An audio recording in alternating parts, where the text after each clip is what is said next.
তো দেখো দাদা কিন্তু বিয়ে করতে যাবে, আর তার আগে যে নিয়ম থাকে সেগুলোই কিন্তু মা করে নিচ্ছে। তো চলো দেখা যাক দাদা মাকে কি বলে, দাদা কি আনতে যাচ্ছে মার জন্য, এটাই কিন্তু তোমাদেরকে শোনাবো। তো hello everyone, welcome to our new blog. আমি ইন্দ্রাণী, কেমন আছো তোমরা সবাই? তো ভিডিওটা কিন্তু অনেক দেরিতেই পোস্ট করছি, তো চলো বেশি কথা না বলে কিন্তু শোনা যাক।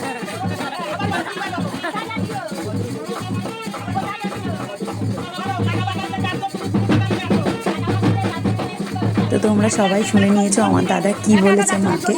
তো এবার কিন্তু দাদা বেরিয়ে যাবে, কারণ অলরেডি অনেক লেট। তোমাদের সবাইকে বলি দাদার বিয়ে কিন্তু হচ্ছে বনগাঁতে। তো দাদা দেখো একটু লজ্জা পাচ্ছে, আর ফার্স্ট টাইম এরকমভাবে সেজেছে, ওর একটা কীরকম লাগছে এমনিতেই আমার দাদা খুব লাজুক। তো দেখো এই যে সবাই বাজনা লাগানো রেডি। তো এই যে দাদার গাড়ি, তো দাদার গাড়িটা কিন্তু দাদার নিজের মন মতো করে পছন্দ করে সাজিয়েছে।